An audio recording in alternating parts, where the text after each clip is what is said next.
Hello, and welcome back to the Plant Powered People podcast with your hosts, Michelle Kane and Tony Okamoto.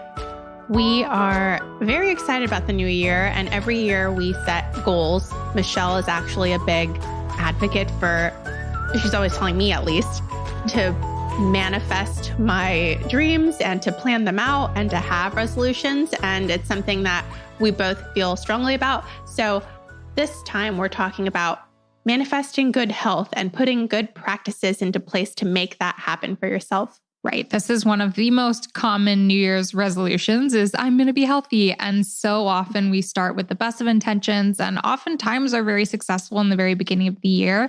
But we want to share tips to not only help you put that into practice here in January, but also to make sure that we're doing things that can be long-standing, that can create healthier habits and can really integrate healthy living into our lives long-term and not just something that's going to die after the new year. Some things that help us include all of the things that we're about to say, but we'll start with number one. Always have healthy food in the refrigerator. And for me, if I'm hungry, I have a very short window of time where I need to get food in my belly. I'll either get cranky or I'll slip out of what I want for myself. And that's going to fast food or going to Chipotle or somewhere quick and easy. But if I were to have had food at home and knew that, I would just go home and know that I had something healthy to eat right away. So what I do is I meal plan, I keep healthy snacks, and I make sure that I tell myself that I don't really need fast food. I just need food in my belly. And it's best if that's healthy food. Right. And the best way to prevent that is have things already prepped and ready on hand, and then have some great fallback meals. So we love always having, first of all, fresh fruit at home, or if we're traveling for the day, stick an apple or a persimmon or whatever in your bag so that you have fresh fruit that you can always turn to. When you come home from the grocery store, if you got carrots, you can pre-chop them so that they're ready to eat with a tub of hummus. The moment hunger strikes and you're not tempted to go another direction by the time you get so hungry that you just need to eat. You can also put something like a Cliff Bar in your glove box. Yep. Those are great. Any kind of snacks that are healthier than the ones that you would turn to with no options anywhere. And then it's also so good to have those fallback meals that you can count on, that you can prepare really fast and easy, that you know you love and will fill you up. For me, it is quick burritos. I always have tortillas either in the freezer or the fridge. I always have refried beans, either black refried beans or pinto refried beans in my cupboard. From a can. And then I usually have either avocado or fresh avocado salsa, or guacamole or salsa or vegan cheese in the refrigerator. And so even with just tortilla, refried beans, and vegan cheese, I melt that up and put some sriracha on it, and it totally fills me up. I turn to that for lunch so often when I haven't properly meal prepped or meal planned, and it saves me from making decisions that are not quite as healthy. And same goes for snacks. Figure out some snacks that you love, that you can turn to quick, easy, that are right there by your side. This is also a big reason why we strongly encourage meal planning. Meal planning helps curb this issue.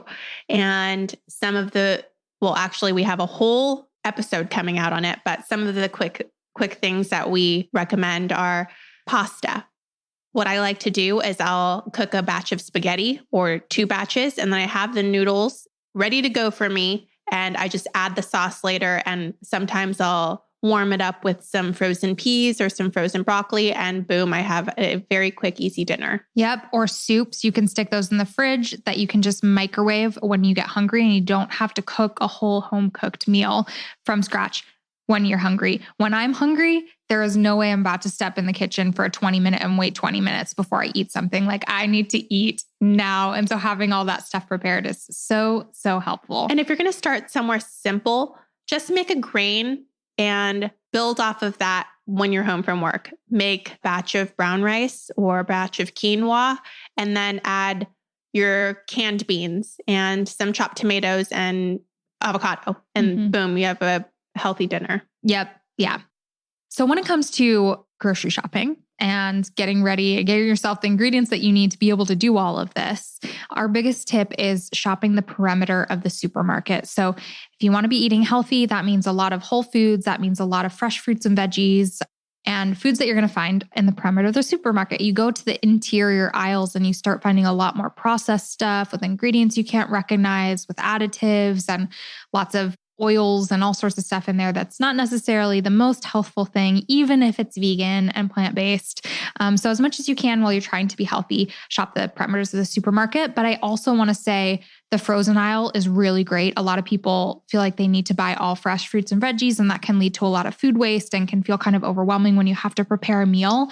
But again, where you just want to have ingredients that you can always turn to on hand, having frozen broccoli, frozen peas, frozen whatever that you can use with that rice that you prepped earlier already and create a quick stir fry. If you have a nice marinade, I love the Island Teriyaki marinade from Trader Joe's. It's so good.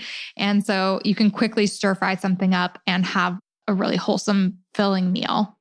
I also love drinking water all the time. It was a big switch for me, especially when I started dating Paul.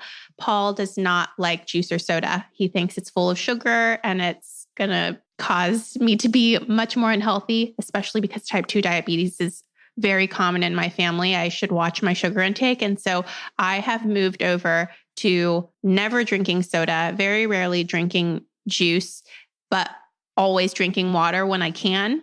And I never thought I could do it. I used to drink coffee too. I don't drink coffee anymore. I save money by avoiding Starbucks and Jamba Juice.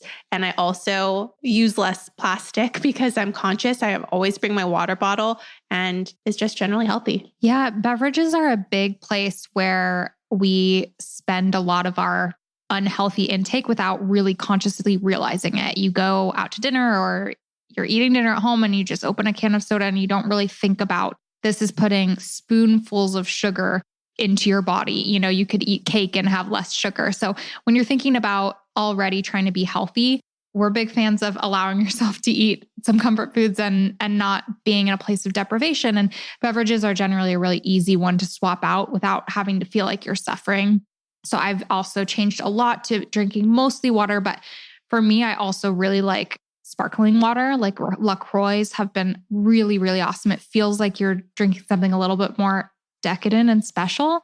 And then I recently have become obsessed with sparkling water plus like pure apple juice. So juices are packed with sugar. And while they could be completely natural and made of only apples, it's hitting your body without any of the fiber and it's going to raise your blood sugar and then you're going to crash and it's going to have all these effects on your body that eating an apple wouldn't necessarily. And so yes, for all of those reasons, like if you're going to have juice, maybe add some water to it to make it a little healthier.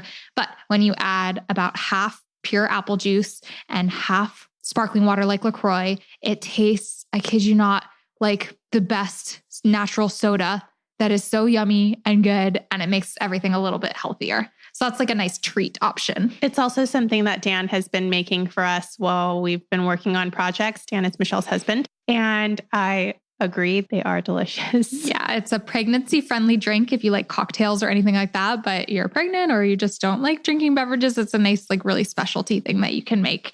So Dan has been making a lot of those. I also want to go back to something Michelle just said. She said deprivation. Being healthy and plant-based or vegan, it shouldn't be about depriving yourself of and making it so that you aren't enjoying food anymore. And a way that I make sure that that is possible is that I treat myself with intention. There are times where I had the best intentions to eat whole foods plant-based with very little oil, sugar, salt, but I would then crave a bag of potato chips. And so I would go buy like a family-sized bag of potato chips, which I didn't need, and eat half of it. To avoid being in that situation, I now intentionally buy something that is a treat for me. Like if I want a sweet, I usually go with a pack of Justin's peanut butter cups and will, whenever I'm feeling like I want a dessert, I will eat one of the peanut butter cups. She usually shares them with me, which is the sweetest. I do. And then for a salty, I usually go with hummus and crackers. And the crackers that I get are I usually like the late July. They're kind of like Ritz crackers. And they provide me with a salty comfort. And also I feel good eating protein with the hummus. And it's kind of a healthy snack, but still salty. Mm-hmm. Yeah, those are really great tips. And Michelle, You often do like banana milkshakes. Oh my gosh. Yeah. When I'm craving something sweet, yeah, ice cream's amazing, but I actually love banana ice cream even more. It takes a second to make, but I always have frozen bananas in the fridge so that for dessert, if I'm craving something, I can always whip up either a milkshake, which is made with just frozen bananas, and you can add cocoa powder or peanut butter and some vanilla soy milk. And it is delicious. It tastes like a straight up milkshake, but you're actually eating only healthful ingredients. Or banana ice cream, which you can make in your food processor or blender with just frozen bananas and maybe a dash of milk to get things moving. So that's a really great tip, finding healthy swaps for your favorite foods that are less healthy. I also do things like banana and peanut butter or apples and peanut butter. And it doesn't sound like the most decadent treat, but I feel like it helps satiate my sweet tooth after I've eaten it. Plus, you're getting some protein from that nut butter. Yummy, yummy. Yeah, guys, I know you've all had ants on a log, but I had never had ants on a log until we were making our meal plans and Tony made some for me. And that is celery with peanut butter with raisins on top. And it sounds so elementary and disgusting, but it is so good. Celery is a little bit salty. Your nut butter is going to be creamy and satiating and have a little bit of healthy fats in there for you. And then you've got some fruit in there too that makes it sweet. It's just delicious. I also wanted to mention that if you do go ahead and buy your bag of chips, that's fine too. Don't feel like because you've gone outside of your goal that you have to give up. You can accidentally or on purpose fall outside of what you originally intended and still pick back up and push forward. Yeah, definitely. We're big fans and we talk all the time about being gentle on yourself, not being hard on yourself. Don't judge yourself. It is okay. It is just amazing to be incorporating even just more fruits and vegetables into your life is a positive thing. So pick yourself back up. And on that note, I know a lot of you listening may not be listening around the new year, but around the new year, we tend to set our intentions and our goals a little bit higher than what might be realistic. And for many of us, way, way higher. We think, oh gosh, we've been eating so unhealthfully over the holidays and everything that come January 1st, I'm going to eat only whole foods, plant-based with no sugar and no sweets and none of the blah, blah, blah, completely revolutionizing your diet to the healthiest possible that you can imagine. And then also at the same time, I'm going to, kickstart my fitness routine back up. I'm going to join the gym. I'm going to go running every day. Like we just set these really lofty goals, which is a beautiful thing. Like we should set our bar high, but there's always time down the road to add all of those things in. So what I would recommend is write down all of the things that you want to achieve that year and pick 1 or 2 or 3 to integrate at the beginning of the year and wait until, I'd really suggest 1, at least in the health realm, pick one thing you want to integrate and do that for a month until it becomes routine and second nature and doesn't feel like a challenge anymore. Then you can add the next one in the next month.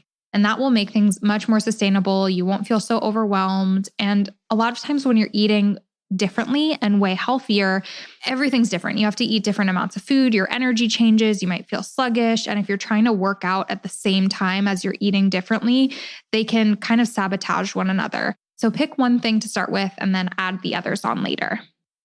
One way that I keep track of my goals is through spreadsheets. I love spreadsheets, and I created a New Year's resolution spreadsheet with my husband. And it was a way to check in. So you can put it on your Google Calendar if you have Google Calendar to check in with your spreadsheet and see where you are. And I put different times to check in about different sections of my goals. If I had a business goal, I wanted to, and I color coded all of my different goals.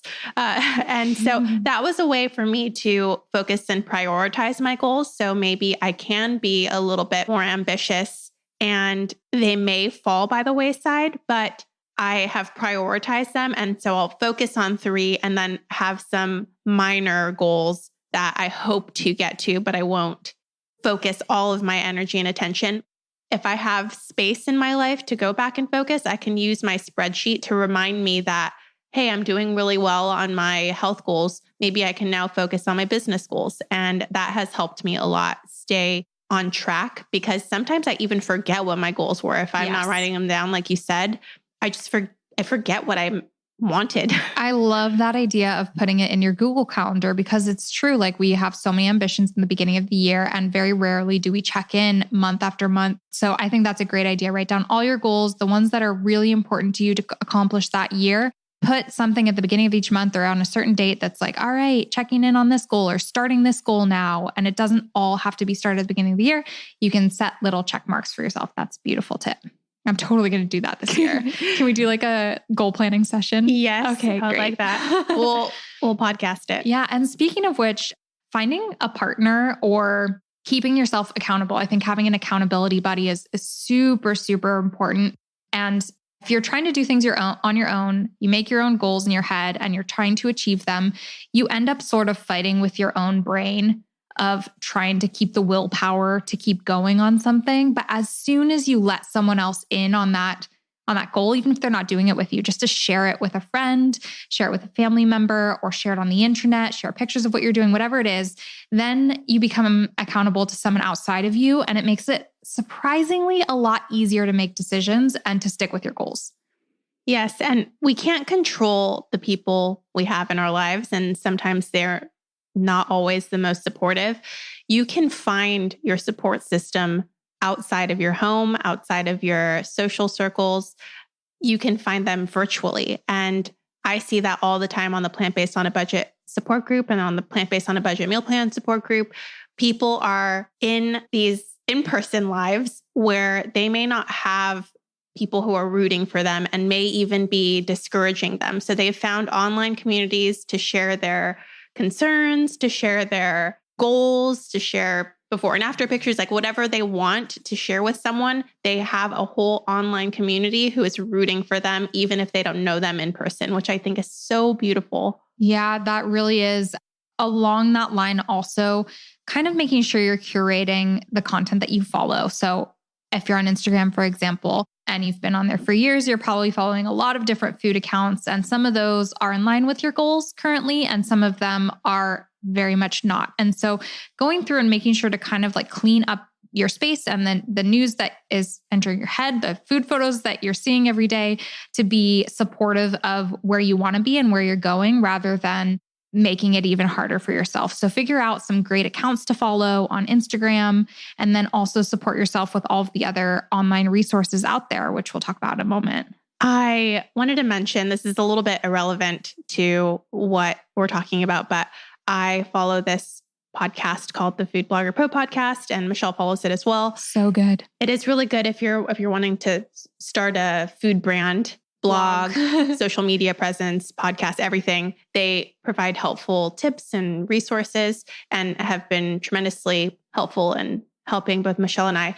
But I remember when I first started listening, I found one particular piece of advice helpful. And he said, people say you are the company you keep, but he said, you are also the media you consume. And so if you are consuming media that is inspiring and that is going to give you an example of someone who's doing something that you want to do and is being successful at it, it'll inspire you to follow in their footsteps and motivate you to reach your own goals. Yeah. And the only thing that, just to put a disclaimer on that, if you're following a lot of health food accounts or something like that, keep in mind that these are curated photos. These are curated clips of people's days.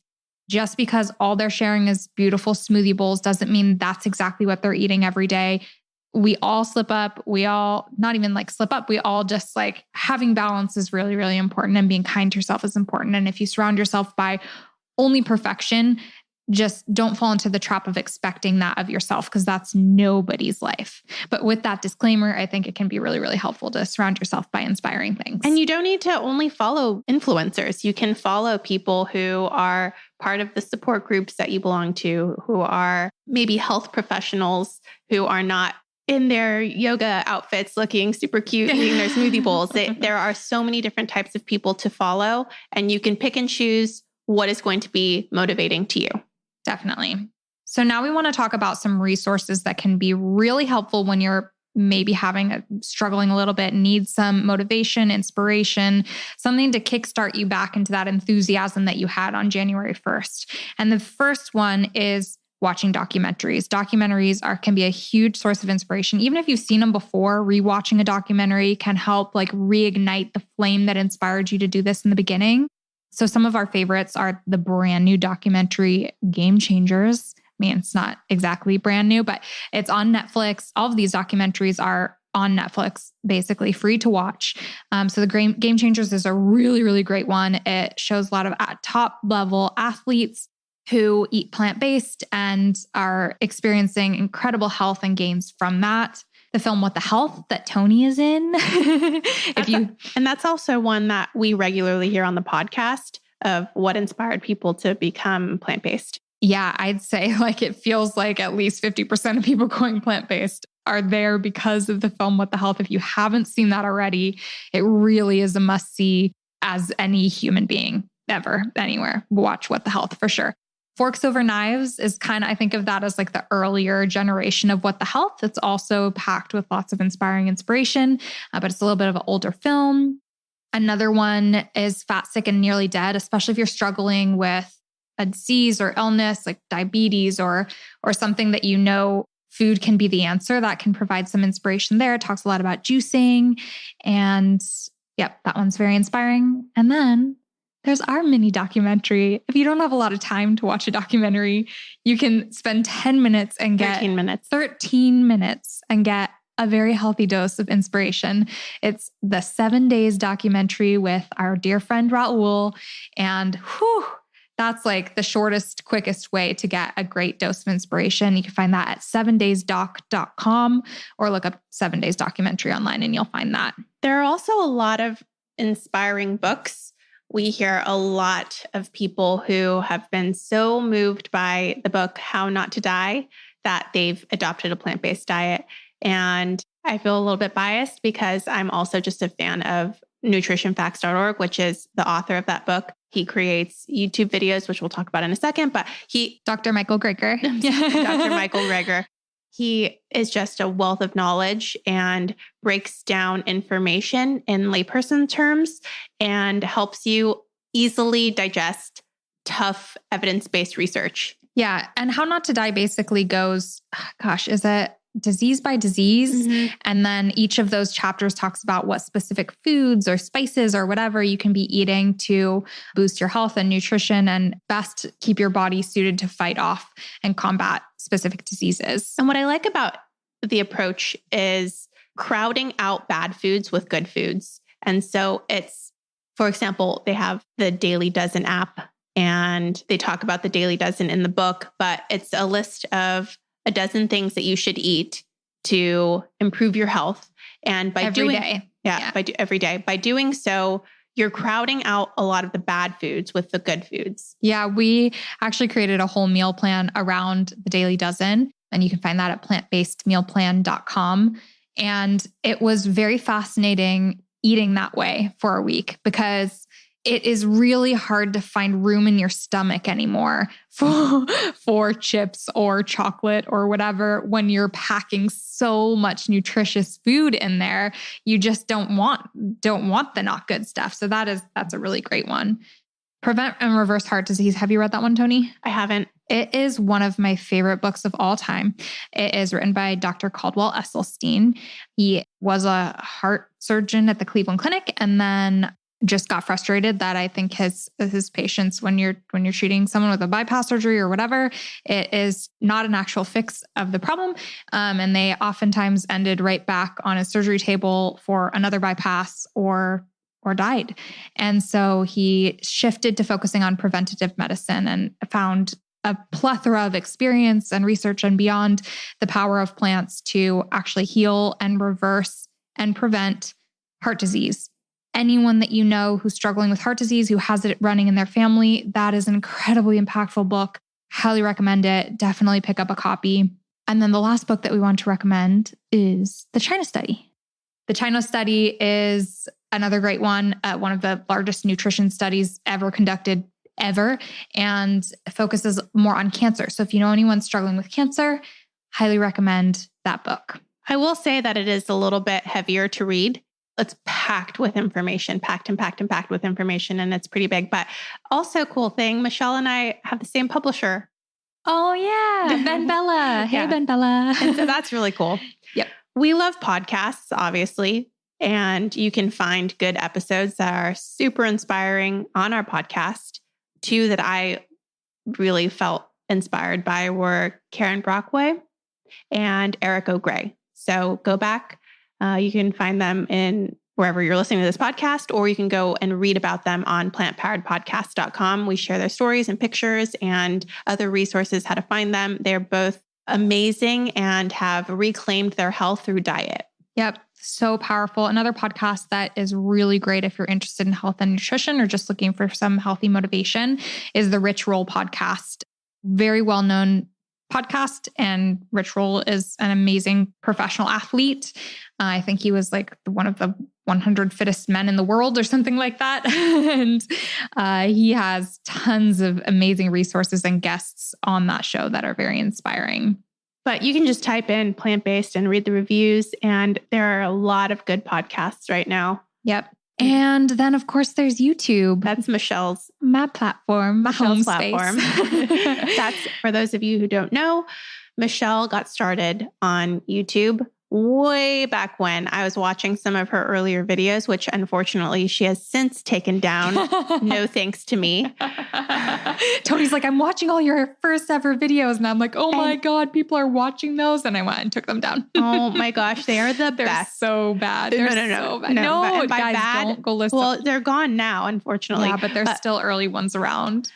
By the worst, she means the best. And by the best, I mean, she had a camcorder and she would like push record, and then go run in front of the camera and be like, hi, I'm Michelle. And it was so cute. I was so little. I was like at the very end of college. I think I started that. It was, yes. Anyway. So yes, the World of Vegan YouTube channel, youtube.com/worldofvegan. I still to this day, more than a decade later, publish a video every single week there. But there's also other great YouTube channels, like the Nutrition Facts has a great channel.